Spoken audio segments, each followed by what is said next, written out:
बानी सोना रस सोनामा के नथिया कर तुमाई के सिंगार दिन रतिया।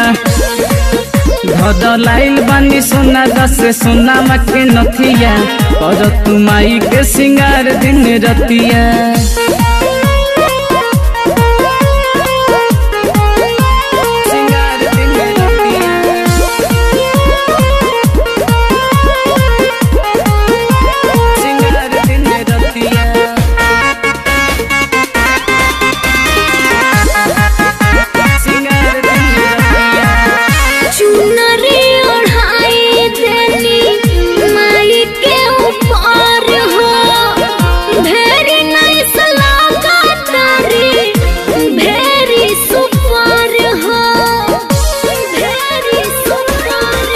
कुछ बोलत नहीं खी तनिको डोलत नहीं खी चुपचाप बड़ी मयरिया राज खोलत नहीं खी। सुन लेते माई तया छरहित दुनो बेकत के राजिया।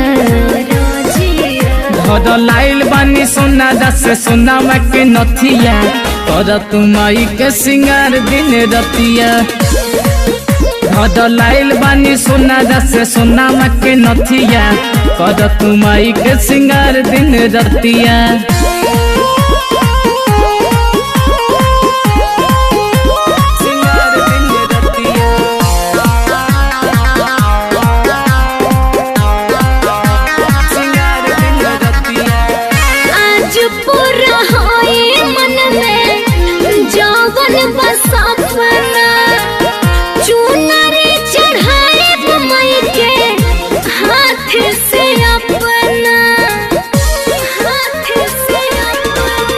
हम दोनों बेकत हो चल पैदल रेंगत हो दोनों कोई को नजर गड़ा के माई बाड़ी देखत हो। संजू सलेंदर खुशबू साथे गावस माई के भजनिया।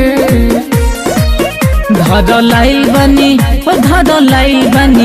धदलाइल बानी सोना रस सोनामा के नथिया कर तुमाई के सिंगार दिन रतिया।